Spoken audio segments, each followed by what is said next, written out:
Hello and welcome to your astrological vibrations for Sunday, January 18th, 2015 by Gaia Blooming. Our energy mantra for today is I ground in and know that my purpose is to be here now.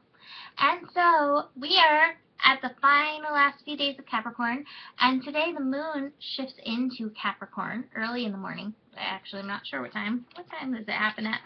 It's shifting in 4:04 a.m. Pacific time. So, it'll be in Capricorn for most of the day for those of us in the States. And so, this moon in Capricorn is really helping us dive into those last few Capricorn lessons. I really think the astro has been interesting lately, how we've been having the new moons happening like right after we shift into a sign. So this moon in Capricorn, Aquarius is next. So this moon is like taking us through our last few days of Capricorn and helping us build to the new moon, which means we are also in the dark of the moon. So the dark of the moon is the time when things come bubbling up from, below the surface and ask us to face things.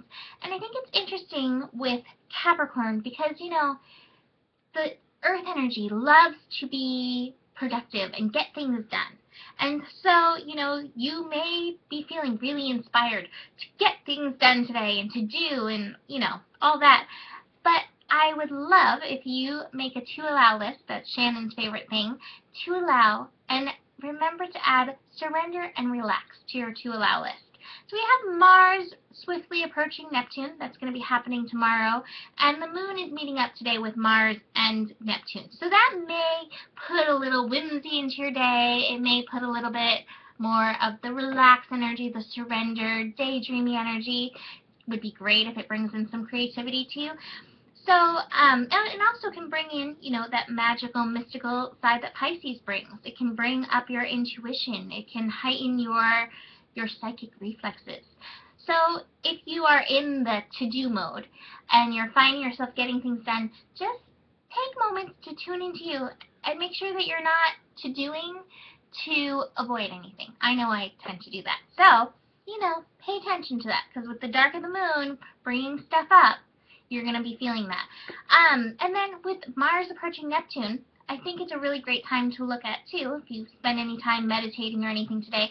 What does surrender look like to you? What does surrender feel like to you? Are you triggered by the word surrender? I used to be so triggered by it because I believed it meant giving up. And now, instead, I imagine the word surrender as relaxing into the divine, relaxing into the moment, relaxing into the universe. So, feel into that and feel if surrender may be something that you're avoiding. I experienced that earlier this week. I was like, I will do anything to not surrender in this moment. And I got frantic and I felt frantic in my body. And I was like, whoa, what are you doing? Stop. And when I stopped and allowed myself to relax, I realized I was just avoiding peace, which is silly, but I was. So that is for your Astro today. But your Osho card is the Lovers.